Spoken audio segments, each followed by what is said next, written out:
Saudações, vidreiras! Quer aprender qual o melhor tipo de cola que você cola o seu vidro no leito? Quer saber sobre fixadores mecânicos e fixadores químicos? Além de tudo, hoje eu vou te passar todos os perfis que são utilizados em um sistema de envidraçamento de sacada. O que eles precisam ter? Do que eles são formados? Bom, vamos lá? Você está na 5ª aula do curso expresso de envidraçamento de sacadas. Seja bem-vindo!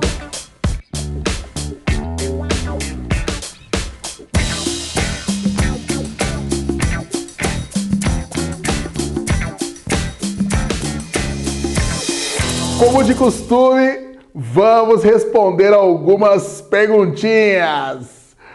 Só elogiar você que tem nos mandado as suas perguntas. Você que não tem a sua pergunta respondida, não fique triste, porque eu estou lendo todas. Algumas eu estou deixando para responder justamente nos dias certos.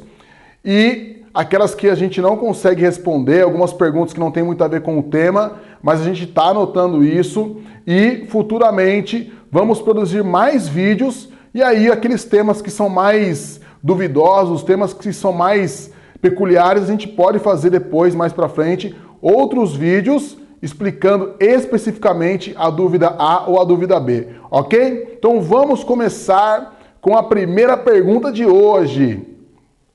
A pergunta é do José Luiz, da Gabaritos SP. Fiquei muito feliz com esse comentário, com essa pergunta, porque olha só que interessante.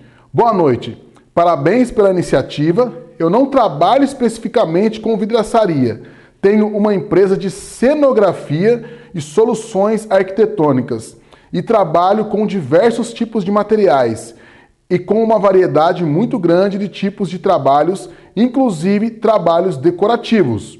O meu interesse pelo curso é ficar por dentro de mais um tipo de trabalho e aumentar a gama de prestação de serviço junto aos clientes. Estou sempre procurando novidades, pois em muitos trabalhos de decoração e cenografia preciso criar adaptações para atender os projetos malucos que os arquitetos criam. E em muitos casos, aproveitando sistemas de fixações e acessórios existentes no mercado. Acabando esse curso, com certeza irei verificar os outros cursos que já foram ministrados. E quanto ao banco de dados que você falou que está criando de fornecedores, como acessamos isso? É aberto? Tem algum site ou link que podemos acessar? Como funciona? Por enquanto, obrigado pela atenção e espero também poder colaborar caso seja necessário. José Luiz, muito interessante. Então você, apesar de não estar inserido diretamente no mercado de vidraçaria, você lida com um dos nossos maiores clientes, que são os arquitetos e também os decoradores. Cara, você deve ser o cara, porque para fazer esse trabalho para arquitetos e decoradores, tem que ter paciência, não é verdade? Então, mas uma coisa interessante, e até por isso que eu achei legal a sua pergunta, primeiro, pelo mesmo tipo de cliente que nós acabamos tendo. E outra, que é para mostrar para o vidraceiro, né, que não são só os vidraceiros que sofrem com os decoradores, com os arquitetos. Eu fiz um vídeo falando sobre essa rixa que tem entre os vidraceiros e muitas vezes os arquitetos. Mas, na verdade, os arquitetos e os decoradores são extremamente necessários para o nosso mundo ficar mais bonito. E, obviamente, eles pedem sim projetos malucos, mas que quando está terminado dá gosto de ver. Então, legal o seu comentário, legal a sua iniciativa. Você deve ser um super profissional porque está se atualizando em outras áreas que não é a sua. E isso eu sempre aconselho os vidraceiros, para que o vidraceiro não fique somente restrito a uma visão, leia outros tipos de revistas. Bom, básico, né? Vidraceiro tem que ler todas as revistas de vidraceiro. Mas saia também um pouco desse ponto, né, de vidraçaria, leia a revista de arquitetura, de engenharia, de decoração e várias outras revistas. Mas a sua pergunta é muito peculiar. Você está perguntando sobre o banco de dados que eu falei que ia formar aqui de fornecedores para acessórios e de envidraçamento de sacada. Então, boa a sua pergunta, porque até vou lembrar então os nossos fornecedores que nós temos recebido poucos dados. Então, se a gente não receber os dados, não tem como formar essa página. Mas, respondendo a sua pergunta mais diretamente, quando formarmos essa página, e nós vamos formar, essa página estará disponível no nosso site, gratuitamente, sem nenhum custo, mas para poder ajudar realmente o vidraceiro ou quem quer ter mais acesso a essas informações. Então, se você é fornecedor, nos envie então seus dados, a foto do seu produto, né, o seu produto mais detalhadamente, de repente escrito, de repente uma amostra, seria legal a gente mostrar aqui, né, a amostra do seu produto, para as pessoas conhecer a sua empresa e conhecer aquilo que você faz, né? Às vezes tem um cara querendo comprar, um cara querendo vender, mas se eles não se conhecem, se eles não têm contato, o negócio não acontece. Então, isso é mais uma iniciativa do setor vidreiro que está abrindo então uma parte do site para poder expor então esses fornecedores, ok? Zé Luiz, muito obrigado, parabéns. E, qualquer dia eu vou pedir umas dicas para você aí. Tô vendo que você faz parte de cenografia, vamos dar uma arrumada aqui no estúdio. De repente, até pra gente fazer uma parceria aí, vamos lá. Próxima pergunta. Rafael Oliveira, Rafael Vibox. Gabriel, a respeito do meu outro e-mail, não foi uma crítica, e sim um elogio. Gosto muito do seu trabalho, até por pensar semelhante, e um lema que tenho, fazer o bem sem olhar a quem. E pela forma de gerenciar, fui inúmeras vezes com meu instalador à obra para saber o que estava acontecendo. Porque, como diz o ditado, só quem sabe o calor da panela é a tampa. Mas vamos às dúvidas. Eu tenho que fazer uma estrutura separada do guarda-corpo? Não posso usar ele como base? Mais uma vez, agradeço pelos ensinamentos. Valeu, irmão. Grande abraço. Rafael, cara, eu também vi o seu e-mail. O Rafael, para todo mundo saber, ele mandou aquele e-mail falando que até então ele não confiava muito em cursos à distância.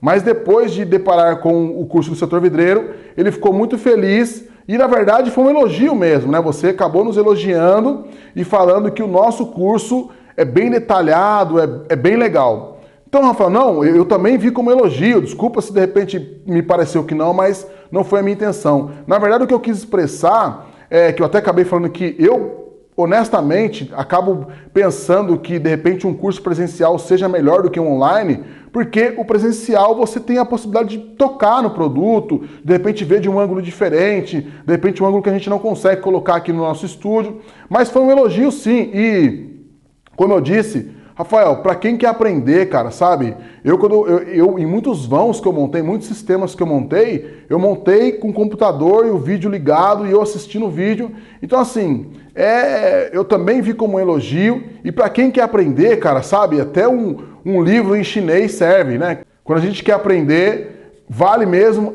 a dedicação. Agora, também quero te parabenizar, porque eu andei vendo aí algumas matérias que você saiu na revista, do Box lá. Achei legal, você me enviou alguns artigos. Já queria agradecer, então, aqui no ar mesmo. Muito obrigado pelo aquilo que você me enviou lá, daquele folhetinho da Associação de Minas Gerais. Valeu mesmo, aquele abraço. Então, não leva mal, não fiquei bravo, não. Muito pelo contrário, fiquei até feliz e lisonjeado, porque recebi, sim, como um elogio. Que bom que o pessoal tem gostado do nosso curso, mesmo sendo à distância. Nós estamos tentando aqui trazer, né, para você, ou levar para você o calor, né, a maior proximidade que tem mesmo, como se você estivesse fazendo um curso presencial. Legal, obrigado pelo comentário e respondendo a sua pergunta. Na verdade, a sua pergunta eu acabei respondendo um pouco na aula 4, mas foi interessante a sua pergunta porque aí eu consigo dar mais ênfase naquilo que eu queria falar. Então eu falei o seguinte, pessoal, na norma fala que pode colocar sistema de envidraçamento de sacada em cima do guarda-corpo, mas as exigências, muitas vezes, não se aplicam no dia a dia, né? Acaba sendo um pouco difícil aplicar essa exigência no dia a dia, como eu falei. De repente, a dona Maria colocou um guarda-corpo na casa dela, o vidraceiro ou o serralheiro com certeza não vai entregar para ela um laudo, né? E aí, coloca ou não coloca? Então, a sua pergunta é, Gabriel, não posso utilizar o guarda-corpo como estrutura? Eu tenho que fazer uma estrutura paralela? Sim, o ideal é que sim. O ideal é que você deixe separado guarda-corpo de envidraçamento de sacada. E aí você pode utilizar os prolongadores, que a gente vai falar muito sobre prolongador hoje, né? Sobre esses perfis aí, que a gente chama de, alguns chamam de ancoragem, tem um outro estilo também que é tirante, que é estirante, mas o ideal é que ficasse separado. Guarda-corpo externo e o envidraçamento de sacada interno, separado mesmo, sem um estar conectado ao outro. Tá? Então, sempre que houver a possibilidade, tente separar isso. Às vezes não tem jeito, às vezes o cara quer que coloque em cima do guarda-corpo, então é importante que você o oriente e que se proteja ao máximo, tá, Rafael? Tente se proteger ao máximo com documentações, com argumentos, e aí aquele papo de vidraceiro mesmo que a gente já conhece, né? Aquele papo de não perder o serviço, logicamente, não dispensar o serviço, mas tentar fazer de uma forma segura, né? Uma forma responsável e sempre se protegendo com documentações baseadas na norma. Ok? Rafael, é nóis, cara. Aquele abraço, viu? Manda um abraço pessoal de Minas aí. Próxima pergunta é do Evandro. O Evandro da Cristal Vidros, que a gente não se conhece pessoalmente, mas que eu já considero como um amigo. O Evandro sempre está dando dicas para o nosso curso, sempre está dando apoio. Isso é legal, né? Legal a gente receber esse carinho das pessoas. E o Evandro é um cara que realmente tem, assim, uma certa amizade, né? Apesar de ser uma amizade à distância, mas acaba sendo uma amizade bem próxima, podemos dizer assim, né? Com aquela proximidade mesmo, profissional, legal, de amizade mesmo. Bom, vamos lá, vamos ficar falando muito, senão, né? Bom dia. Essa garantia vai servir para todo tipo de envidraçamento, janelas, portas e assim por diante, certo? Então o Evandro está querendo dizer daquela aula que eu falei que o ideal é que o vidraceiro entregue uma garantia para o seu cliente. Evandro, a resposta é sim, cara, sabe? Quando você vende um box, você tem que entregar a garantia para o seu cliente. Inclusive as empresas grandes, muitas vezes estão ganhando o serviço das empresas pequenas, fazem o mesmo serviço. Tá? Muitas vezes um pequeno que tem menos serviço capricha muito mais que uma grande que tem mais serviço. Mas imagine que você vai comprar, por exemplo, essa câmera que eu estou filmando aqui. Você vai comprar uma câmera. Você chega lá, poxa, a câmera custa R$500. Vamos dizer assim, tá? Custa mais que isso. Mas vamos supor que a câmera custa R$500. Aí eu chego aí lá, não tem garantia, não tem nada. Daqui a pouco eu olho uma lá que tem assim, ó, câmera, a mesma câmera, R$650 com X anos de garantia. Meu, compensa eu tirar R$150 a mais e garantir o meu produto do que comprar um produto que não tem garantia. Se não tem garantia, não tem procedência. Por mais assim que você seja respeitado na sua cidade, de repente todo mundo te conhece, mas você tem ali uma garantia no papel, é super importante. Então, isso é questão de direito do consumidor, na verdade. Entendeu? Pega ali o direito do consumidor, dá uma lida que você vai ver que é praticamente obrigado a você entregar uma garantia para o seu cliente. Tá? Então faça isso, porque isso também é diferencial de venda e você já, como eu posso dizer, você já garante a venda posterior, a próxima venda, né? O vidraceiro tem que parar de ser uma venda só. Então assim, igual eu falei, vende, entrega o termo de garantia, inclusive está na norma 15575, entrega o termo de garantia, mas com a condição de que o cara vai fazer a manutenção. Então, você já vai vender para um cliente e vai fazer 5 vendas garantidas durante 5 anos, vamos dizer assim. Olha só. E a gente não gosta de fazer manutenção. Eu sempre brigo com os vidraceiros por causa disso. Às vezes o cara reclama que está sem serviço, está concorrente, mas poxa, se você fez o serviço para o cara, você entregou a garantia, é venda garantida daqui 1 ano, depois outro ano, depois outro ano, depois outro ano. E aí é uma oportunidade de você estar sempre em contato com aquele cliente. Nós temos a mania de não fazer, por exemplo, um banco de dados dos nossos clientes.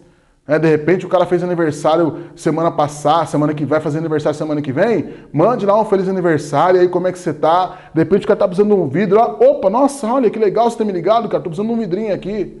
Então, vamos aprender a vender o nosso produto. E a garantia você tem que dar em todos os serviços. Não custa você dar garantia. Só que você tem que saber certinho, né?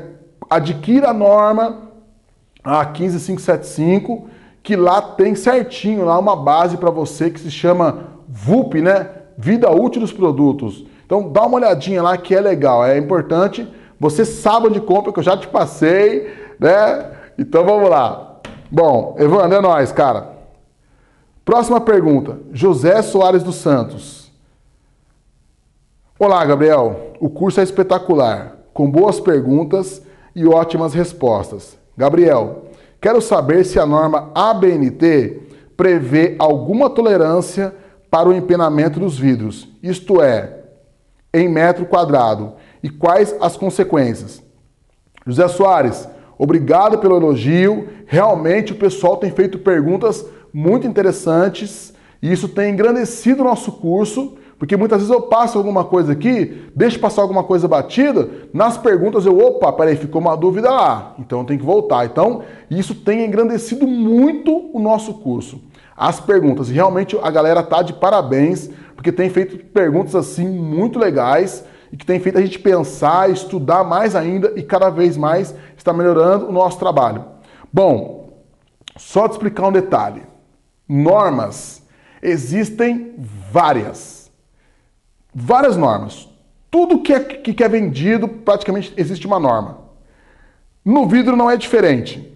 No nosso site tem uma matéria lá que eu demonstro as várias normas que nós temos que ter. Então nós temos que ter várias normas. Da última vez que eu comprei um pacote já, que foi umas 6 normas de uma vez, a última vez que nós compramos agora. Então é importante que algumas eu comprei, outras eu ganhei. Ganhei. Por exemplo, essa aqui eu ganhei da Sebrae, né? Um conjunto de normas, ela vem com 1, 2, 3, 4, 5, 6 normas, então já economizei um bom dinheiro, né? 6 normas de uma vez numa só. E essa aqui é uma coletânea que eu tenho e tenho mais várias ali. Então é o seguinte, especificamente, na norma 16259, não aborda empenamento de vidro. Por quê? Porque a norma de empenamento de vidro, principalmente a do temperado, já tem a sua própria norma, que é essa aqui, ó, a 14.698. Então, a norma 14.698, lá na página 5, já tem aqui, ó, não sei se você está conseguindo enxergar o desenho, já prevê o empenamento do vidro. Porque, como você sabe, vamos falar primeiro do temperado. Bom, então o vidro sai da fábrica, normalmente nós já chamamos de vidro plano, só que nenhum vidro praticamente é 100% plano, tá? O vidro sempre tem um empenamento. Então, vamos supor que o vidro saiu planinho da fábrica. O processo de têmpera, ele é um dos poucos processos que mexem na estrutura do vidro, justamente porque inclui ali calor e resfriamento. Então, o vidro expande, depois contrai e com certeza, eu já trabalhei no forno por muitos anos, 90% dos vidros que saem da têmpera empenam. Para não falar todos, tá? Vamos falar 90%. Empenam. Alguns empenam muito, outros empenam menos, mas praticamente todos os vidros empenam. Principalmente dependendo do formato do vidro, ele empena mais. Se ele for, por exemplo, comprido, né, na altura e estreito na largura, ele vai empenar bastante. O que eu estou querendo dizer com isso? A norma sabe disso. Então, eles já preveem que o vidro tem um empenamento e isso tem uma tolerância. E aqui nessa norma, nessa página mais especificamente, tem aqui como você mede. Então não tem como eu falar para você exatamente, porque o ideal é você ter a medida do seu vidro e aí você fazer as medições. Então tem dois tipos de medição, tem a medição total e a medição pontual, Tá? Total é quando você encosta uma régua de fora a fora no vidro e pontual é justamente, de repente, tem um ponto só que está empenado. O que acontece? Para adiantar a sua pergunta, existe sim uma certa tolerância de empenamento, como existe também tamanho de vidro. Muitas vezes seu vidro veio 2 milímetros menor. Dependendo do tamanho do seu vidro, você não pode reclamar com o seu fornecedor, porque está na norma. De repente, o vidro veio um pouquinho fora de esquadro. Você foi lá e fez o projeto e falou assim, cara, esse vidro tem que ser exato. Então, seu vidro veio um pouquinho fora de esquadro. Dependendo do tamanho do seu vidro, está na norma e você tem que aceitar. Então, você já tem que prever mais ou menos que pode acontecer, tá? Pode acontecer vidro fora de medida, vidro fora de esquadro e vidro empenado. Tudo isso está previsto na norma. É lógico que você não vai aceitar um vidro assim, né? E nem um vidro no esquadro que esteja assim, mas uma tolerânciazinha tem. Agora eu vou falar para você. Quando a gente trabalha com envidraçamento de sacada, todos esses detalhes têm que ser observados. Se o vidro estiver fora de esquadro, 2, 3 milímetros, você tem que consertar, ver se dá para consertar na colagem do perfil. Se o vidro estiver empenado, não tem como você consertar. Mas o que você tem que fazer? Você tem que saber onde está o empenamento e colocar todos do mesmo lado. Porque se está empenado, ele vai ficar, né? Aqui assim, ó. Deixa eu fazer uma posição para você ver. Aqui assim. Então você coloca o empenamento do mesmo lado. Se você vira, coloca assim, aí o empenamento de 2 milímetros se transforma em 4. E aí não passa. Então, existe o empenamento e tudo isso aí você tem que saber na hora da colagem, que é um momento muito importante do envidraçamento de sacada, tá? Legal? Próxima pergunta. Heber Oliveira, da Faberglass. Boa tarde, Gabriel. Muito jóia a iniciativa e as aulas também bem claras. Para quem já está no ramo vidreiro, dá para pegar rápido as explicações. Minha pergunta, na verdade, são duas em uma. Para vão modelado ou curvo, o sistema de regulagem continua na mesma forma? Somando a caixa de baixo e a de cima, quanto eu tenho de regulagem para o vão irregular? Então vamos lá. Heber, obrigado pela pergunta. Cara, você pegar um vão reto e você pegar um vão curvo tem as diferenças. Mas a regulagem normalmente não é a mesma, né? Quando você... É que, na verdade, assim, eu não sei muito bem o que você quis dizer com regulagem. Mas eu sei que, assim, por exemplo, dependendo do vão curvo, você tem que fazer mais saídas do que um vão reto, como eu disse na última aula. Agora, a regulagem mesmo, assim, a grande diferença entre o vão curvo e o vão reto são os ângulos, cara. Sabe? É ali... Como que você vai regular o ângulo, por exemplo, de vidro com vidro, no encontro do vidro a vidro, ou justamente ali mesmo, como que você vai deixar os perfis perfeitamente unidos, sem torções. Então, assim, é lógico que um vão com ângulo é muito mais trabalhoso do que um vão reto. E é por isso que muitas vezes eu pego no pé dos caras, porque muitas vezes os caras querem ensinar o cara a montar só no vão reto.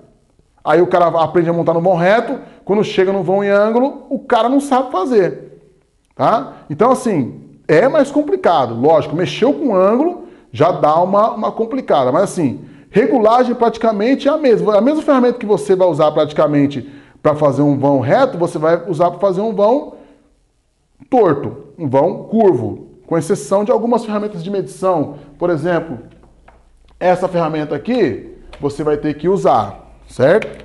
Que é o transferidor. Normalmente você não utiliza uma ferramenta dessa aqui quando o vão é reto. Outra ferramenta que você vai utilizar com certeza, essa aqui, que a gente já falou também no curso 3.0, que é a suta, que é para você transferir os ângulos. Então assim, deixa eu ver qual mais. Bom, basicamente é isso, né? E a habilidade na hora de cortar, você saber realmente transferir o ângulo, copiar o ângulo daqui para cá e depois passar isso para o perfil. A regulagem na serra, que você tem que saber regular a serra. É um pouco diferente, é um pouco mais detalhado. Mas assim, em termos de regulagem, acaba sendo a mesma, né? Você tem que entender o sistema e não tem tanta dificuldade não, tá bom? Na última aula, ficou uma questão do seguinte, eu falei sobre a aplicação do sistema de envidraçamento de sacada como porta. Então, tem várias possibilidades. Você pode colocar por cima do piso, né? Que não vai ser uma área legal para poder passar, porque vai ter um trilho ali para a pessoa tropeçar. Pode ser com um sistema rebaixado, que aí vai ter um degrauzinho, mas ainda é melhor. E também o sistema embutido. Mas, muitas vezes, esse tipo tradicional, né, com o trilho em cima e o trilho embaixo, ele não acaba sendo o ideal, dependendo do caso, por exemplo, como o nosso amigo perguntou sobre garagens. Mas existem produtos no mercado que fazem esse trabalho muito bem. Por exemplo, tem um produto da Alclean que antigamente chamava Kit Porta-Balcão, mas agora mudou o nome para SGI. Então, o desenho é esse aqui que eu estou mostrando, tá? E acaba sendo assim uma montagem bem parecida com esse sistema tradicional, tá? Inclusive a Alclean também tem esse sistema tradicional. Esse kit da Alclean acabou sendo a evolução desse aqui, então eles têm esse tipo de kit e também evoluíram devido à necessidade que o pessoal começou a querer utilizar muito esse sistema como porta de passagem mesmo, né? Então é legal que esse sistema da Alclean, como você viu, ele tem praticamente esse trilho aqui em cima. Ele é muito parecido com esse aqui, né? Esse trilho, pelo menos o superior. A grande diferença dele é que ele não tem o trilho inferior. Ele eliminou esse trilho aqui, então não tem nada que vai embaixo. A estrutura dele é toda em cima e a única coisa que vai embaixo são, aqui no caso no perfil leito, que é diferente, aí é uma diferença notável, né? O perfil leito é muito diferente, mas dentro do perfil leito vai uma espécie de trinco e no chão só vai um buraquinho, um copinho mesmo, um buraquinho pequenininho, onde você não precisa nem se agachar, né? Com o próprio pé você abaixa e sobe o trinco. Então você fecha as portas, né? E vai baixando o trinco. E para abrir a mesma coisa, você com o seu pé mesmo, você levanta o trinco e vai abrindo as portas. A diferença é que a estrutura é em cima, então a instalação do trilho e o jeitão dele fica um pouco diferente nas saídas, né? Nesse caso aqui, a peça ela desliza e pivota e ela praticamente fica no ar, né? Nesse caso, como não tem o trilho inferior, então ele é levado para o seu local de estacionamento, de abertura, pelo trilho superior ainda. Então, ele não sai a rodana de cima. A rodana de cima, ela sai aqui no caso desse trilho, mas logo ele já pega em outro trilho. Então, ele acaba não saindo do trilho. Ele continua sempre com duas rodanas presas, só que no trilho superior. No caso tradicional, é uma rodana no superior e no inferior. Nesse caso específico que eu te mostrei, são as duas rodanas no superior e nenhuma no inferior, porque não tem trilho inferior. Tá? Então, tem outros modelos também. Se eu não me engano, a Dorma também tem alguns modelos, mas pelo que eu vi aí no mercado, o modelo mais acessível mesmo acaba sendo esse da Alclean, tá? Então, se você tiver dúvida, só entra lá www.alclean.com.br. Legal? E eles também trabalham com o sistema tradicional. Bom, vocês estão mandando várias perguntas e vários comentários, mas eu queria fazer um pedido. Coloque de que cidade você é, qual o estado que você é, né? Ah, Gabriel, eu sou de Jacareí, São Paulo. Legal, porque a gente fala aqui, é legal a gente saber com quem a gente está falando. De repente eu falo, e aí, João, tudo bem, tal, tenho o seu e-mail, mas eu não sei de onde você é, né? Hoje mesmo nós estávamos falando com um cara do Paraguai, estava falando com um cara do Amazonas, lá dos Cafundó mesmo, né? Eu fiquei tão feliz de saber assim, Gabriel, cara, para chegar aqui é 3 horas de barco, cara. 3 horas de barco enfiado num barco. Mas, cara, você tá chegando aqui, cara, você vê que legal o Gabriel chegando lá no Manaus. Lá onde nem jacaré chega, o Gabriel tá chegando, cara. Então, isso é legal. Isso é a força da internet, é a força da tecnologia e é a força também do setor vidreiro. É lógico que a tecnologia tem seus prós e seus contras, né? Às vezes a aula demora um pouquinho para subir no YouTube, às vezes a internet tá ruim. Tem, né, os prós e os contras, como tudo na vida. Mas, então é assim, coloque de onde você é, qual é a sua cidade e qual é o seu estado, que a gente fala aqui, né, Manda um salve para sua cidade, manda um abraço para sua cidade e para o seu estado, ok? Bom, tem duas perguntas ainda. A primeira pergunta é do Fabiano Leme. Fabiano, aquele abraço. E a segunda pergunta é do Natalício Santana. Não vou responder agora, mas vou responder nesse curso, ok? Vem comigo, vamos lá.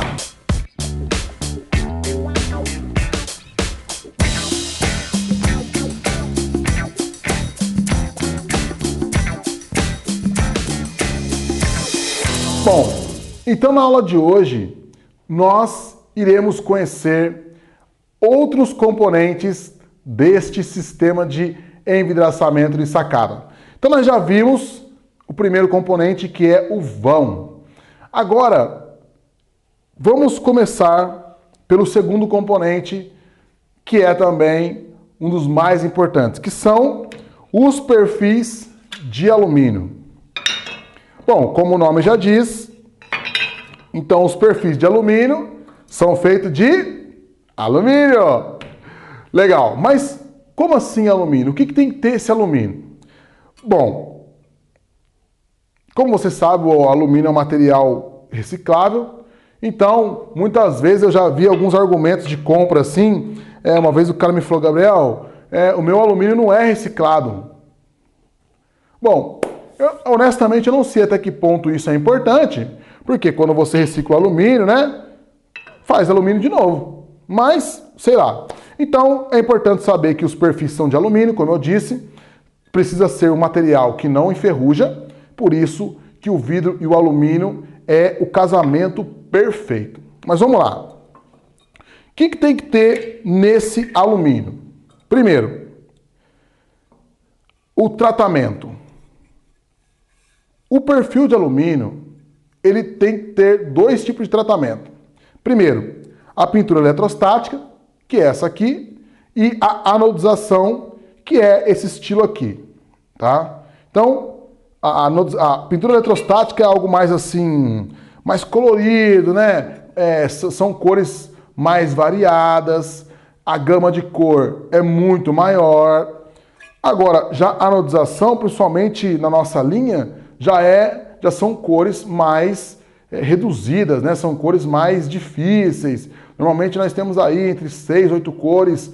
Eu sei que em outros mercados existem muitas cores, mas o nosso mercado específico de perfil para construção civil são cores bem restritas. O interessante da pintura eletrostática é o fato de você poder criar qualquer cor que quiser. Eu dei um exemplo no curso passado, que há muitos anos atrás nós fizemos um banco, se não me engano era o Banco Real, e o banco exigiu que o perfil fosse verde. Eu nunca tinha feito um perfil verde, mas ele nos passou a cor, não, Gabriel, tem que ser verde, o verde X lá, né? Aquele verde específico do Banco Real, e aí a gente pegou o código do verde, eu liguei para o meu fornecedor, né? E o meu fornecedor falou, Gabriel, vou te indicar um cara que pinta qualquer cor, cara. E realmente, ele me indicou o cara, eu passei o código para ele, levamos uma amostra lá do que os caras já tinham, comparamos, idêntico. Assim, e aí foi daí em diante que eu comecei a perceber que hoje existem a possibilidade de ter perfis de várias cores. No caso, só um detalhe que eu já tinha comentado. Eu não sei porquê, e é uma coisa que eu vou pesquisar mais para mim poder saber. Por que existe esse fato, muitas vezes, do perfil, principalmente o branco, né? O branco que é o pintura eletrostática. Geralmente o bronze é anodizado, o natural fosco é anodizado e o preto é anodizado, champanhe é anodizado. Então, normalmente o que nós utilizamos muito é o branco com pintura eletrostática. Isso já é padrão da indústria. E, normalmente, você percebe uma certa dificuldade, vamos supor, se você pega um perfil anodizado, você vê que os frisos vão vir limpinho, ele é muito fiel, né, àquilo que foi extrusado. Mas muitas vezes você pega um perfil desse, como eu te falei, e às vezes ele tem lógico, não dá para você ver olho nu, nossa, tá com excesso de tinta aqui, não. Mas você percebe que a tinta está um pouco grossa e isso acaba atrapalhando muitas vezes em você colocar uma escovinha, na roldana, por exemplo, que fica pegando, mas basicamente é isso. Então, a norma exige que o seu perfil seja tratado de duas formas, ou com pintura eletrostática ou com anodização, ok? Legal. Agora, existe um detalhe importante, e eu quero começar a falar do trilho superior. Bom, conforme você está vendo o desenho aí, o trilho superior, né, desse modelo tradicional, a gente vai trabalhar com esse modelo tradicional porque é um modelo que é acessível para todo mundo e por ter, no caso, né, a patente aberta, né, todo mundo vende, então vai ser mais fácil de você encontrar. Caso a gente aborda aqui um material, por exemplo, como esse aqui, né, que já é patenteado, não vai adiantar nada porque você, de repente, não vai conseguir essa patente, não vai conseguir adquirir. Mas vamos deixar ele aqui para ele fazer parte também do cenário. Então, primeiro perfil é o trilho. Esse trilho, ele tem pouquíssimas diferenças. Olha, eu já trabalhei com vários tipos de trilho, pesquisei também algumas coisas, eles têm pouquíssimas diferenças. Por exemplo, esse que você acabou de ver no desenho, a única diferença dele para um outro é que ele tem essa abinha que permite que ele dê uma vedação melhor. Mas se você olhar internamente, até mesmo nas medidas, você vai perceber que ele é idêntico, né? Com raras exceções. Mas o legal. Então a gente já falou sobre o trilho, mas é importante saber que o trilho, ele tem aqui os trilhos, né? Para poder correr a roldana. E normalmente o trilho superior trabalha com 3 roldanas. O trilho superior trabalha com essas aqui, tá? Gabriel, tem alguns estilos diferentes no mercado? Tem. Eu vi um que trabalha com 4 trilhos e, no caso, 4 roldanas. Mas eu nunca vi esse trilho em ação. Não sei nem, assim, nunca vi um montado. Eu sei que existe, mas nunca vi montado.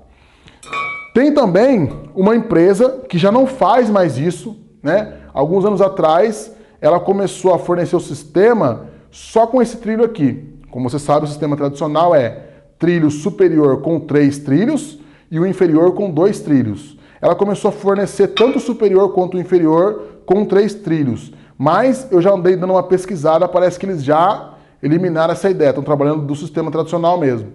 3 trilhos em cima e 2 embaixo, né? Ok? Legal. Então, basicamente, o que você tem que saber é isso. Tem os lados da saída, como o nosso amigo perguntou, e eu vou te passar depois, tá? Vamos para o próximo perfil.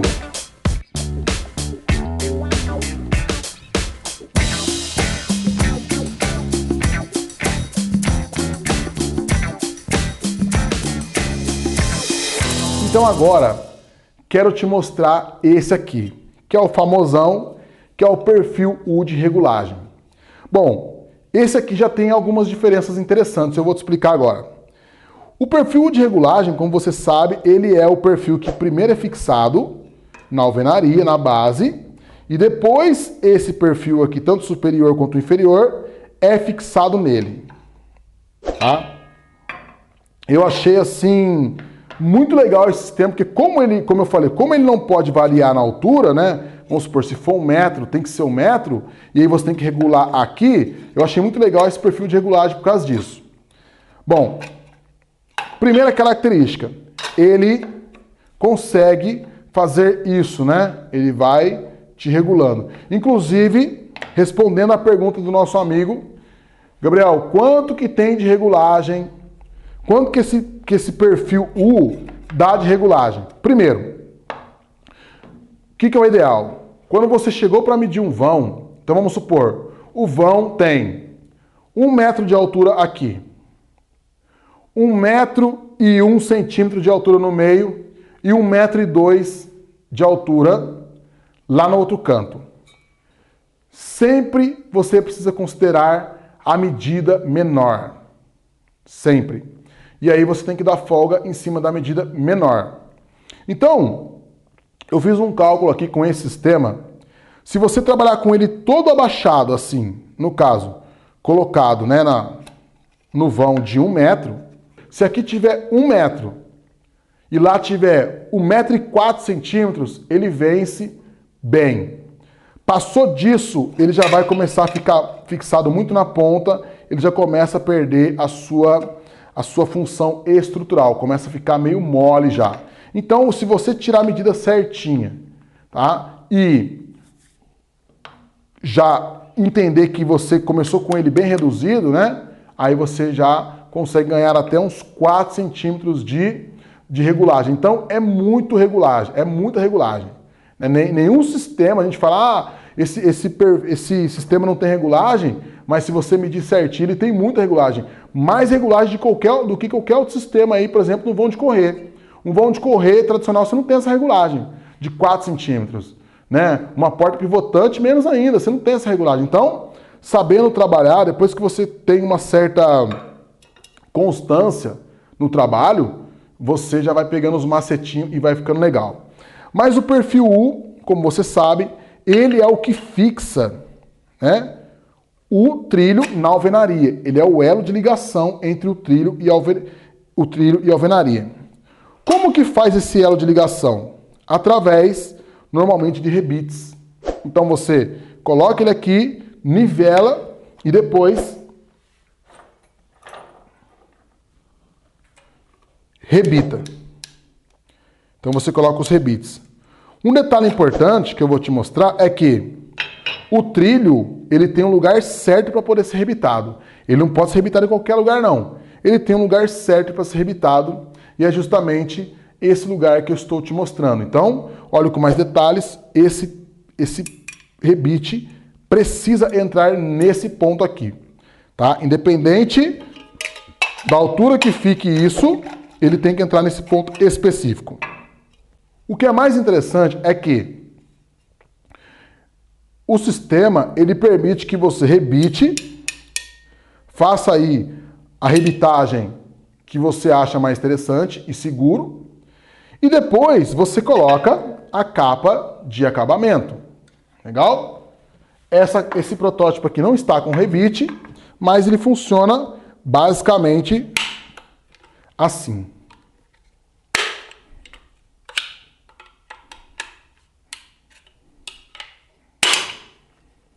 Então, opa, arranhar o negócio aí. Esse aqui seria o espaço que eu teria que fixar o meu trilho. E depois eu venho com a capa, né, no caso, venho com a capinha e fecho, para que ninguém veja os rebites. Então eu tenho um acabamento perfeito aqui. Detalhe.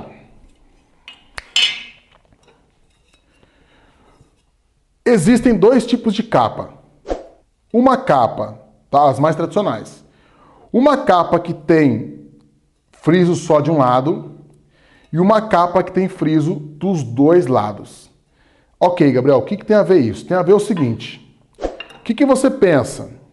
Ué, se tem friso só de um lado, obviamente eu só tenho que rebitar esse lado. Então eu vou te mostrar um desenho aí que você vai ver o que pode acontecer se caso você só rebitar um lado. Olha aí, dá uma olhada nesse desenho.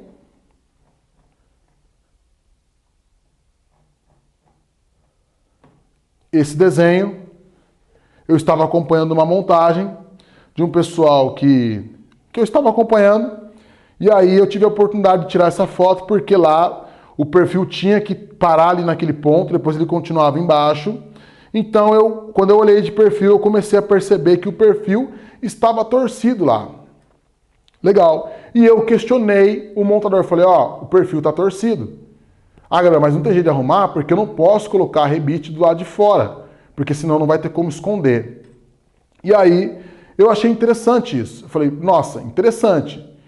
E aí, eu fui procurar na internet e acabei vendo que tinha alguns perfis que tinham esse friso do lado de fora.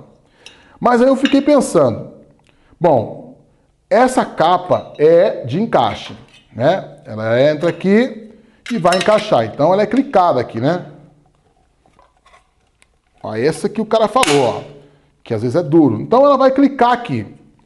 Bom, é o seguinte, se eu permito clicar uma capa para o lado externo do vão, pode acontecer alguma coisa, uma pressão de vento, ou às vezes a capa está meio frouxa, ou a dilatação do alumínio, que tem muita dilatação. O que pode acontecer? Essa capa pode virar, se soltar. E ninguém vai querer uma capa solta num prédio de 20 andares. Imagina uma capa caindo lá embaixo. Imagina. Ou seja, e aí eu fui procurar saber, fui conversar com algumas extrusoras e elas disseram exatamente isso. Então a minha dúvida estava certa, que só faziam o friso do lado interno com medo que a capa viesse a se soltar e cair. E aí eu tenho uma dica para te passar. Vamos lá. Então, o ideal, o que é o ideal? O ideal é o seguinte: se o perfil que você trabalha vem com uma capa, vem só com um lado para poder travar, você faça todos os travamentos necessários, caprichados do lado interno, mas você insira alguns arrebites do lado externo. E uma dica: coloque os arrebites da mesma cor que o perfil, porque daí o impacto visual vai ser menos trágico. Mas é importante que você coloque pelo menos alguns pontos de rebite para que o seu trilho, na hora da movimentação, não faça isso, como você está vendo a foto que eu acabei de te mostrar. Legal. Agora vamos supor que o seu U de regulagem venha com 2 frisos, um interno e um externo. O que você faz? Legal. Você capricha na fixação do lado interno, tá? Então vou te mostrar uma foto aqui. Olha, então ele fica assim, ó. Aqui está sendo, né, os arrebites, tá? E depois encapado é a mesma imagem, você já não vê mais nada. Então você faz a sua fixação caprichada do lado interno, faz ela caprichada do lado externo e coloque a capa. Não cole com silicone, não faça isso. Você coloca a capa do lado externo, clica. Depois de clicado, você arrume um arrebite da mesma cor, ou você mesmo pode pintar ele, né? Cuidado para não borrar a capa, mas insira alguns arrebites para que essa capa não fique presa só com a pressão do clique. Entendeu? Então, deixa eu voltar porque isso é muito importante. Provavelmente você vai comprar um perfil que tenha só um lado interno, que agora está virando uma unanimidade as extrusoras fazerem só com esse lado devido a essa questão de segurança. Se isso acontecer, capricha na fixação interna e coloque alguns arrebites externamente, se possível, da mesma cor que o perfil. Se vier com 2 frisos dos 2 lados, você faz a fixação, coloque a capa e também insira um arrebite na capa, para que ela não se solte e caia lá embaixo. Então isso é uma das maiores, um dos maiores conselhos que eu te dou nessa questão da fixação. Porque depois eu comecei a reparar, eu comecei a perceber que normalmente, quando o cara faz a instalação com esse perfil aqui, ele só arrebita desse lado, ele acha que não precisa arrebitar do outro, mas precisa. Porque como eu falei na última aula, esse perfil U, ele é mais fino do que o trilho, ou seja, se tiver de abrir alguém, quem vai abrir vai ser esse. E lembre-se que ele está segurando o trilho, ou seja, se esse perfil aqui abrir ou ficar torto, o trilho fica torto. Ok? Então, muito cuidado. Independente de qual você comprar, tem jeito de resolver. Pode ficar tranquilo, só tem que saber que existe o problema e como resolver. Ok? Vamos pro próximo.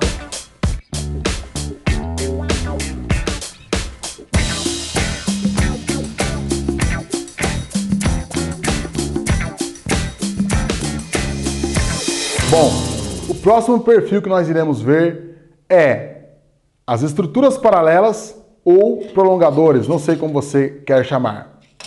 Esses perfis aqui, que normalmente são chamados de prolongadores, ancoragens ou estruturas paralelas?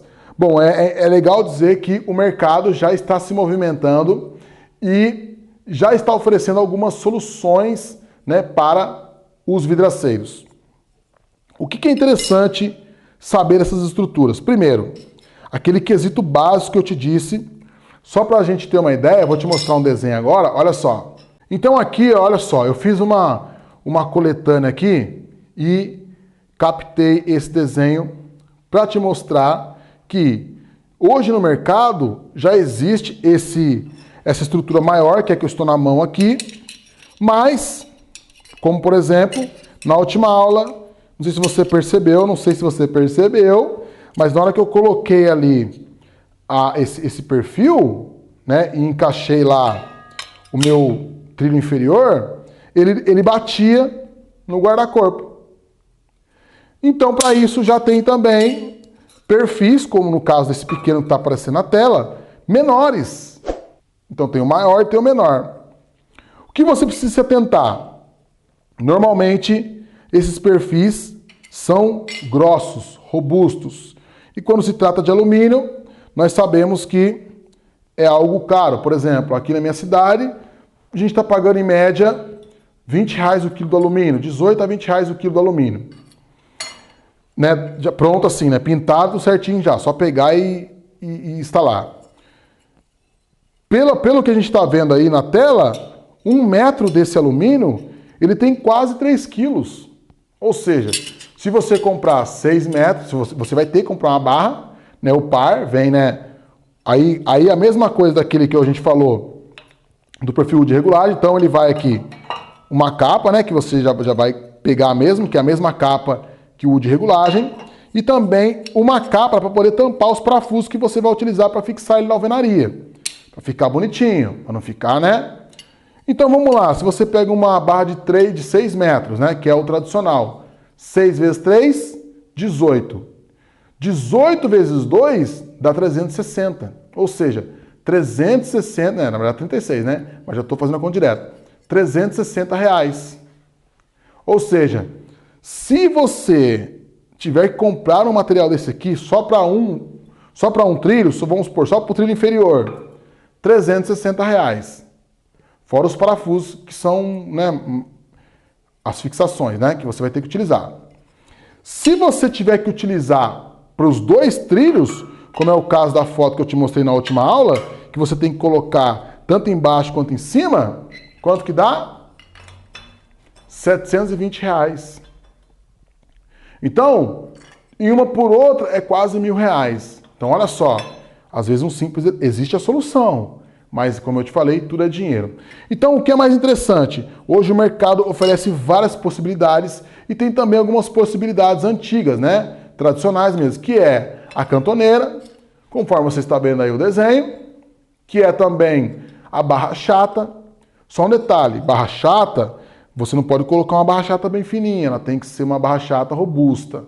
Ok? Então, esses perfis normalmente também têm a mesma característica dos outros perfis aqui, do envidraçamento sacada. Também ou tem que ser anodizado ou com pintura eletrostática. Ok? E só lembre-se disso, que são pesados. Tá? Normalmente são bem pesados e exercem função estrutural. É ele que vai fazer a função da viga. Então, tem que ser robusto. Tá? O nome dele, né, respondendo a pergunta do nosso amigo que nos perguntou, olha, então as pessoas costumam chamar de vários nomes, né? Por exemplo, esse desenho que eu estou te mostrando, eu peguei de um catálogo que estava escrito lá, prolongador. Tá? E código, a maioria das vezes, uma empresa acaba colocando o seu código próprio. Então, o que é interessante? Às vezes você pega um catálogo, pega a foto, copia aquela imagem e manda para o seu fornecedor. Você tem esse material aqui? Eu muitas vezes faço isso. Né? Fazia no caso, né? Às vezes tem um material que eu preciso que seja aquele, pego, copio ali a imagem e mando para o meu fornecedor. Ok? Então, só lembre o seguinte, quando existe a necessidade, esse material faz o papel da estrutura. Ele estrutura também toda aquela pressão de vento, aquela negoceira toda, que inclusive a gente vai ter uma aula sobre pressão de vento, vai ser suportada nesse cara aqui. Então tem que ser algo bom, tá? Aí está então o desenho dele montado, tá vendo? Vamos supor, esse do lado direito é esse sistema que eu estou te mostrando, né? Tá vendo o desenho aí, ó? Então vai uma capinha do lado de lá, né? Uma capinha que é para você fazer a fixação normal do trilho no U de regulagem, e uma capa que vai esconder os parafusos que vai ser fixado. Depois tem um do lado esquerdo, que é também um tipo de prolongador que é utilizado nos perfis da Alclin, né? A Alclin também desenvolveu esse prolongador para poder ser utilizado no material dela, né? No kit dela. Então você tem muitas possibilidades, tá? Bom, agora eu quero falar para você sobre o leito ou perfil de fixação.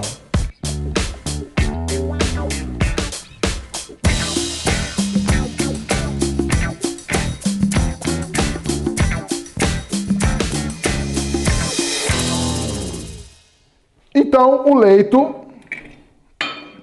é esse cara aqui, e ele tem a função de fazer a conexão entre o vidro, que vai aqui embaixo, e o trilho. É ele que faz essa conexão. Então, esse é um que tem uma característica um pouco diferente, dependendo da extrusora ou dependendo da fornecedora. Vamos dar uma olhada no desenho aqui. Então vamos lá. Repare nesse desenho que existem algumas diferenças peculiares. O sistema de cima é o sistema tradicional que está no mercado aí para poder vender em barras. O sistema de baixo é o sistema da Alclin, o sistema aí que é vendido em kit. Ele tem algumas diferenças. Veja, por exemplo, que essa é a cavidade, essa aqui é a cavidade onde entra a roldana. Então vamos pegar aqui para a gente dar uma olhada. Essa roldana, certo? A roldana, obviamente, vai entrar aqui, tá? E essa base, aonde vai ficar aqui? Onde vai ser encaixado? Aqui, ó. Essa basezinha aqui vai ficar aqui. Vamos lá. Sistema tradicional. Vai entrar aqui, certo? Certo. Se você reparar no desenho de baixo, você vai perceber que esse lugar onde se coloca a base, ele fica exatamente longe da onde fica o vidro. Olha só. Vou te mostrar num desenho mais apropriado. Vamos lá. Olha esse desenho. Então esse desenho eu coloquei aqui os dois sistemas lado a lado. Então, coloquei aqui o sistema da Alclin e coloquei o sistema da Orion. Vamos lá, que é um fornecedor tradicional aí de São Paulo. Se você for pegar aqui esta linha azul que eu estou te mostrando, você vai perceber que o final do vidro, a face externa do vidro, o lado que vai ficar para fora do prédio, ele fica alinhado com o final do trilho. Já o lateral aqui, né, da marca da Orion, ele fica um pouco recuado para dentro do trilho. Tá, Gabriel, o que tem a ver isso? Bom, se o vão for reto, não tem nada a ver. Quando você trabalha com um vão de canto, diminui ou pode aumentar a folga. Por quê? Porque um vai ficar mais para o meio do trilho e o outro vai ficar mais para fora do trilho. Então, o que é o ideal? Você saber qual o sistema que você está trabalhando. Ou seja, vamos supor que eu quisesse dar uma folga padrão para você aqui. Ó, você vai dar X de folga, você vai medir assim, assim, assado, legal. Mas eu não sei com qual tipo de leito você trabalha aí hoje. Entendeu? Então, o que você tem que ter em mente? Você tem que saber a folga e como que ela funciona. E aí, depois que você souber como que funcionam as folgas, aí sim você pode trabalhar com qualquer kit que você já terá sucesso. Isso é só uma dica, porque eu vejo, né? Isso é um detalhe. Isso é um detalhe importante, por exemplo, quando você vai fazer um curso com um fornecedor específico. Então, o fornecedor específico, ele já gabaritou as folgas e ele vai dar aquela folga baseado naquilo que ele fornece, certo? Se você troca o seu kit e o leito vem com essa diferença e você aplica a mesma folga, já não dá certo. Entendeu? Então é mais essa questão mesmo, é mais assim, não teria tanta importância eu falar para você isso agora, mas como eu sou meio chato, meio detalhista, eu achei importante você saber que muitas vezes tem só essas diferenças. Bom, então, vamos lá, vamos voltar aqui. Tá, então você já sabe que dependendo do leito ele tem uma diferença. O vidro pode ficar mais para cá ou pode ficar mais para cá em cima do trilho, tá? Outra diferença do leito. Existe o leito para 8 milímetros e o leito para 10 milímetros. Obviamente, é muito justo, tá? Se você for colocar um vidro de 8 no leito de 10, não vai dar muito certo porque vai ter muita área de preenchimento. Além de você gastar um dinheirão absurdo, né, para poder preencher isso, ele pode ter uma certa flexibilidade, porque vai ter um vão a mais, tá? E, obviamente, se você for colocar um vidro de 10 num leito de 8, você também não consegue. Então, saiba que dos sistemas tradicionais, tá, dos mais tradicionais, existe leito para vidro de 8 e para vidro de 10. Então, você tem que saber exatamente qual tipo de vidro você vai estar comprando. Pode ficar tranquilo que na sexta aula nós falaremos só sobre vidros. Inclusive, eu vou te ensinar a fazer um cálculo na sexta e na sétima aula, tá? Vou te ensinar a fazer os cálculos para você saber quando você coloca de 8, quando você coloca de 10, quando que deve se colocar laminado, quando que deve se colocar temperado, quando que não se deve colocar nenhum dos dois, tá bom? Então você vai saber certinho. Mas vamos lá.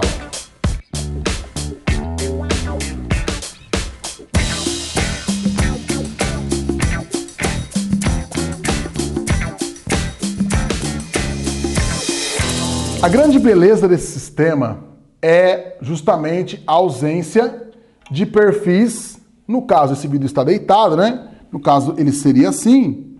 Mas a grande beleza desse sistema é a ausência de perfis na posição vertical. Só que, então, como que isso se dá? Se dá justamente por causa desse sistema de fixação que é colado. De repente, Gabriel, nós não poderíamos então fixar esse vidro mecanicamente, por exemplo, com uma ferragem? Sim, mas a área é tão pequena que qualquer ferragem que você tente colocar aqui teria no mínimo o dobro do tamanho desse perfil. Então já ficaria algo mais robusto. Bom, então esse sistema de colagem, ele é muito interessante, mas exige alguns cuidados. Por exemplo, tipos de fixadores certos. Então, nós temos 3 tipos de fixadores. Os primeiros são os adesivos à base de poliuretano, ou o famoso PU. Legal. O que tem de importante ou de peculiar neste tipo de adesivo? Tem o seguinte, que esse tipo de adesivo, a norma pelo menos fala que quando ele for aplicado no vidro, ele precisa ser protegido do sol. Como assim, Gabriel? Vamos lá. Você colocou ele aqui. Então, essa parte que vai receber o sol diretamente tem que ser vedado com outro tipo de selante. Entendeu? Depois, nós temos o silicone estrutural. Legal. Não sei se você sabe, mas o silicone estrutural é aquele silicone que é responsável por aqueles prédios, né? Que você olha, parece que o prédio é uma placa de espelho, né? Você não vê perfis também do lado externo, você só vê um frisinho e ele é todo colado. Então, toda a estrutura fica interno e só aparece vidro do lado externo, ou seja, é um silicone ótimo e por isso que o nome dele é silicone estrutural. Então, ele também faz a função estrutural, ele consegue manter esse vidro ali fixado por mais de 40 anos, sem descolar, né? Porque para estar lá, se a gente vê esses prédios, por exemplo, do Brasil, ou melhor, aqueles prédios em Dubai, né? Aqueles prédios mais altos do mundo, você pode ver que esses prédios mais altos do mundo, esses mais modernos, todos são com esse sistema estrutural, mais conhecido como structural glazing. Legal. Pode ser que esse silicone também. Só que esse silicone, ele exige uma colagem mais peculiar, porque ele precisa de um primer, um aditivo, vamos dizer assim. Então ele tem que ser muito bem higienizado e precisa de um aditivo. Então você tem que passar um produto, que é o primer, e depois colar com esse silicone. Legal. E por último, nós temos o Pesilox. O Pesilox, ele tem algumas características interessantes. Olha só. Segundo o fabricante, ele não necessita de primers, já o estrutural precisa. Ele é inodoro, né? Ele não tem cheiro. Não sei se é inodoro ou inodoro. Ele não é inflamável, não pega fogo. Não retrai após a cura. Então, do jeito que ele foi aplicado, ele não vai alterar a medida do seu perfil, nem a posição. Ele, segundo o fabricante, tá? É 4 vezes mais forte que o silicone e 2 vezes mais forte que o poliuretano, no caso, o PU. E ele é resistente a intempéries e a radiação UV. Então, olha que interessante. Não é à toa que ele acaba sendo o fixador químico mais utilizado. Lembrando que nós não somos patrocinados pelo Pesilox, mas eu sempre utilizei o Pesilox, porque ele acaba tendo um preço muito acessível. Por exemplo, nesse tubo aqui eu paguei R$22 aqui em São Paulo, né, ali em São Paulo. É mais fácil de achar, é mais tranquilo. Por exemplo, o silicone estrutural, né, se você for realmente comprar de um fornecedor sério, o silicone estrutural ele não é vendido assim a Deus dará, não. O silicone estrutural ele é vendido somente à base de projeto, ou seja, você tem que desenvolver o projeto, você passa para o fornecedor de silicone e o fornecedor de silicone vai te fazer os testes, vai dar uma olhada para ver o tipo de vidro que você vai colar, o tipo de perfil que você vai colar. Você tem que normalmente enviar uma amostra para eles poderem analisar para ver se o vidro e o perfil é compatível com o silicone deles. Já o Pesilox não tem esses detalhes. Então, ele é o mais utilizado. Hoje, dificilmente você vai encontrar uma empresa que não use o Pesilox. Tá? Então, é uma empresa, é um produto muito bom. Legal. Então, já foi falado aqui que normalmente que nós trabalhamos com Pesilox, né? Sempre que eu ensinar o pessoal, eu indico a trabalhar com Pesilox. Basicamente é isso. Só um detalhe. Quando esse perfil ele é colado, vou demonstrar aqui. Olha, quando esse perfil ele é colado, no caso, deixa eu colocar aqui.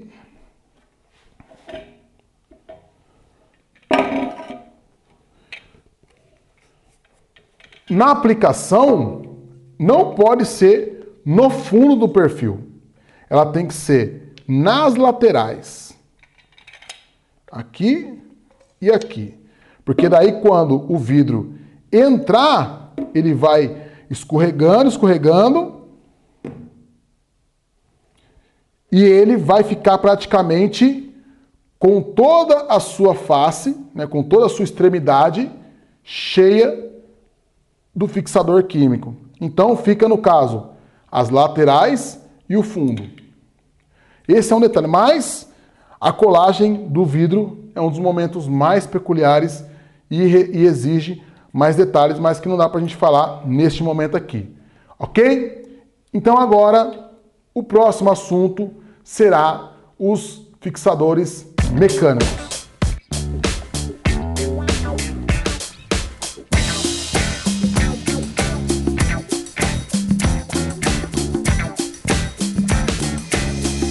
Bom, fixadores mecânicos basicamente são formados no envidraçamento de sacada por parafusos e arrebites. Bom, obviamente tem vários tipos de parafuso, mas um detalhe é certo. Por exemplo, a norma exige que todos os fixadores mecânicos não oxidem. Então, mais provável que sejam de aço inox. Por exemplo, esse aqui é o parafuso que tem o diâmetro certo, mas não é de aço inox. Então, esse parafuso, apesar de bonitinho, brilhante, não pode. Bom, só uma curiosidade, né? Normalmente, o parafuso que é de aço inox, ele é mais escuro que um parafuso de latão, por exemplo, que um parafuso igual esse aqui. Isso é muito importante. Isso é muito importante. Porque agora, igual eu te falei, você pega um parafusinho desse aqui, ele tá novinho, tá brilhante, né? Você nunca vai imaginar que, poxa, isso aqui vai enferrujar. Mas, fica no tempo, passa um mês, 2 meses, 1 ano, 2 anos, ele quebra. E aí, lascou. Então, obviamente, por que eu tô falando isso? Porque se você for comprar um kit, você já tem que ver se realmente os fixadores mecânicos são inoxidáveis. E se você for comprar por conta, você tem que se atentar a isso. Só que eu já vou te adiantar. Nem sempre é fácil achar na casa de ferragem o parafuso que você necessita de aço inox. É difícil, às vezes não é tão fácil. Então, às vezes, você teria que fazer uma encomenda. Então, é aquilo que eu te falei. É aquele negócio que você tem que ter em estoque. Não pode deixar para comprar amanhã no bar da esquina. Não tem jeito. Você tem que ter um estoque. Então, só para se atentar. Mas vamos lá. Quero te contar aqui também alguns segredos. E, obviamente, ou você pode utilizar a rebite de aço inox, né, que já tem hoje em dia, ou então esse de alumínio também dá conta, tá? Agora, uma questão. Na verdade, esse desenho é do U de regulagem, e aí foi colocado um parafuso, um ao lado do outro. Só para esclarecer uma dúvida da última aula. Eu falei o seguinte, bom, vamos supor que você tem que fazer a medição da bucha aqui, né? Para você saber exatamente qual a distância, qual a distância mínima entre a base e o furo. Então, eu coloco uma bucha, de repente você pode modificar esse furo aqui. Mas só que é o seguinte, dependendo do que você vai fixar, por exemplo, um U de regulagem, se você colocar o parafuso muito na lateral aqui, ele não vai estar preso legalzinho aqui no centro, ele vai estar preso na lateral. Então ele pode querer dar uma caída para o lado que ele não tem apoio. Então, sempre é bom dosar isso, tá? Não é muito legal ficar colocando todos os parafusos do lado aqui, não. Só um detalhezinho, tá? Uma curiosidade. Normalmente, esses parafusos superiores, eles são colocados a cada 500 milímetros ou 50 centímetros. Mas na área de estacionamento, onde todos os vidros vão ficarem parados ali quando o vão estiver todo aberto, é legal você colocar a cada 50 milímetros, ou seja, 5 centímetros. Então, quando é num perfil, no lugar normal, onde não é estacionamento, é no máximo 50 centímetros, daqui até aqui. Na área de estacionamento, onde os vidros vão ficar estacionados, é de 50 a no máximo 70 milímetros. Só uma curiosidade. Legal. Só que é o seguinte, parafuso tem diferenças. E eu quero te mostrar isso. Olha só que interessante. Então nós já vimos que esses parafusos, basicamente, podem ser fixados ou com bucha de nylon, que é o que normalmente as empresas fornecem, ou com o tal do parabolt, né, que são buchas de aço. Mas vamos falar aqui por enquanto sobre as buchas de nylon. Olha só. Então aqui está o desenho do trilho, né, sendo o desenho do furo e do trilho. E aqui o desenho da bucha e como ela atua na alvenaria, depois de instalado. Só tem um detalhe. E esse tipo de informação é coisa que ninguém te fala, mas que você tem que prestar muita atenção. Inclusive, eu estou para fazer uma visita no laboratório da empresa que fabrica os parafusos, porque eu comecei a perceber que por muito tempo nós trabalhamos assim no instinto. E na verdade não, na verdade esses Esses materiais aqui, eles são desenvolvidos baseado em vários estudos, em várias técnicas, e eu quero dividir isso um pouco com você. Então vamos lá, quero te mostrar um detalhe. Primeira coisa que a gente tem que saber. Os parafusos, eles são testados de duas maneiras. Então eles têm dois tipos de resistência. A primeira é a carga última, que é esse foam aí, né? Não sei nem como se pronuncia isso. Mas o que é a carga última? São os valores máximos de resistência obtidos através de ensaios em laboratório. São os valores calculados através da redução do valor de carga última com a aplicação do fator de segurança, né, FS, desejado. E temos também a carga admissível ou permissível. São os valores calculados através da redução do valor de carga última com a aplicação do fator de segurança. Então vamos pegar aqui a bucha 6.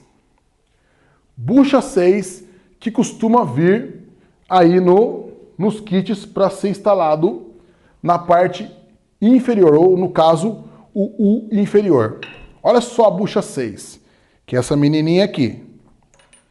Olha só, olha, já deixei no esquema para você. Bucha 6. Carga última no concreto, 22 kg força. Carga admissível ou permissível no concreto, 152 kg força. Ou seja, a diferença do carga última para carga admissível ou permissível é 7 vezes maior. Vamos lá, Gabriel, o que tem a ver isso? Tem a ver que são dois tipos de cálculo. Então, assim, quanto que ele aguenta, Gabriel, tranquilamente, assim, que ele aguenta, sabe, dando risada? 22 quilos, 22 kg força. Tá. Mas quanto que ele aguenta mesmo, Gabriel? Tipo assim, cara, no limite, 152 kg força. Por que eu tô falando isso? Porque é importante que a gente calcule as cargas. Quanto que uma buchinha dessa aguenta? Quanto que um parafusinho desse aguenta? Entendeu? Então eu já preparei uma tabelinha para você, que aí você vai ter lá a bucha de 10, que é tradicional para ser colocada em cima, a bucha de 6 e a bucha de 8. Olha só. Então, bucha de 6, tá aí os valores. A bucha de 8 está aí os valores. E a bucha de 10 também está aí os valores. Agora, algo interessante. Como eu falei, para mim poder fixar o trilho no U de regulagem, eu utilizo rebites aplicados lateralmente. E também o rebite, como não poderia deixar de ser, também tem as suas características. Ah, não vou levar esse aqui porque ele é mais bonitinho, porque ele é grosso, porque ele é fino, porque ele é comprido. Não. Ele tem suas características. Normalmente,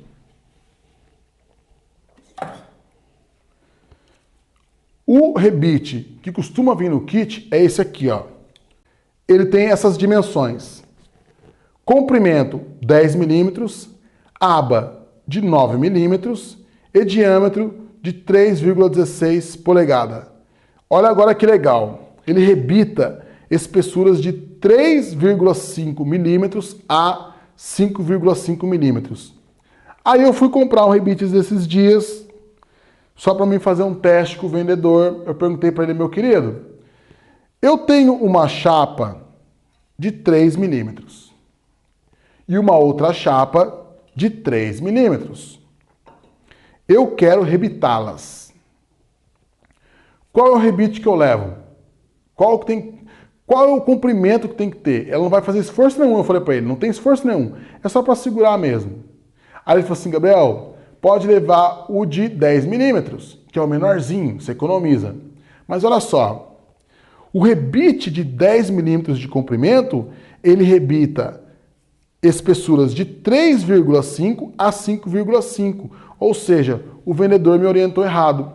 Aí eu perguntei para ele assim, cara, eu acho que eu vou levar um pouquinho maior. Você não tem uma tabela aí para me mostrar quanto que esse rebite realmente rebita? Trava com segurança? Rapaz, não tem não, mas pode levar de 10, no caso é esse, que eu te garanto. E na verdade não garante, porque, como está falando ali, ó, ele rebita de 3,5 a 5,5. Se, no meu caso, eu tenho uma espessura de 6, que era 3 mais 3, eu teria que usar um de 12 milímetros. Então, isso é importante. E existe essa tabela.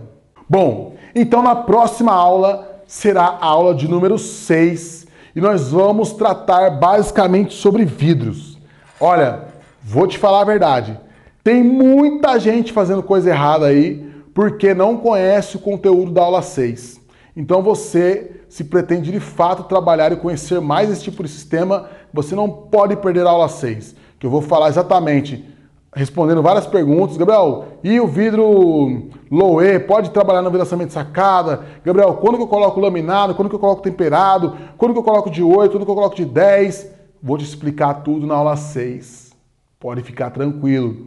Vou te mostrar uns cálculos para você se dar bem, para você não falhar no seu envidraçamento. Então, olha, não vou falar mais nada, tá? Se caso tenha ficado alguma dúvida sobre essa aula de número 5, por favor, mande-nos a sua dúvida, mas não se esqueça, coloque a sua dúvida certinho, coloque a cidade que você é, coloque o seu estado, que é muito importante para a gente possa também avaliar e saber aonde o nosso conteúdo está chegando, quem nós estamos atingindo, aonde nós estamos chegando, né? É legal. E ó, sempre que puder, curte aí nosso canal no Facebook, né, do Setor Vidreiro, curte as nossas notificações que a gente coloca nos grupos de vidraceiro lá. É importante para a gente também, ajuda mais pessoas a conhecerem. E não pense você que se o seu concorrente conhecer o trabalho, o mercado fica ruim. Muito pelo contrário. Hoje eu recebi um e-mail, o cara falando assim, Gabriel, como é que é? Eu não me lembro muito bem o nome dele, eu não me lembro agora quem foi que falou. Falou assim, Gabriel, a nossa classe é desunida, cara. Sabe por quê? Repara bem pra você ver os donos de posto de gasolina. Você vê que a gasolina em um lugar é 1 centavo a mais, 1 centavo a menos. Mas não tem essa sacanagem que tem no setor do vidro. Então, é exatamente isso. O pessoal tá unido, o pessoal tá ligado. Estão ligados. O que nós temos que fazer também? Imagine só, se você é bom e aí você cobra 100. Por que o seu concorrente cobra 50? Porque ele é ruim e não sabe trabalhar. Quando ele começar a ser bom, ele vai começar a trabalhar com um produto bom, vai começar a trabalhar do jeito certo e vai perceber que do jeito errado vai dar errado. Ou seja, ele não, mesmo que ele queira fazer barato, ele não vai conseguir fazer barato. Por quê? Porque ele vai estar trabalhando com um produto bom e sabe trabalhar certinho. Ou seja, se o seu concorrente for tão bom quanto você vai dividir o mercado meio a meio. Agora, a nossa grande perda mesmo, o que nos ferra a vida, é o cara que não sabe trabalhar, porque ele não sabe nem cobrar. Aí o negócio custa 100 e cobra 10. Então, curta a nossa página, vamos fazer com que essas informações cheguem a mais gente possível para que o nosso mercado fique cada vez mais forte. E isso não é questão de camaradagem, isso é questão de sobrevivência. Quanto mais o nosso mercado estiver qualificado, mais será melhor para você. Porque você não vai ter que ficar concorrendo com esses pés de rato, com os caras que não sabem trabalhar e que faz cagada no mercado. Entendeu? Então é isso aí. Meu nome é Gabriel Batista. Eu faço parte do Setor Vidreiro. Você acabou de participar da aula número 5 do curso expresso de envidraçamento de sacada. Bom, para nós, o importante é você saber. Beleza? Aquele abraço e até aula 6.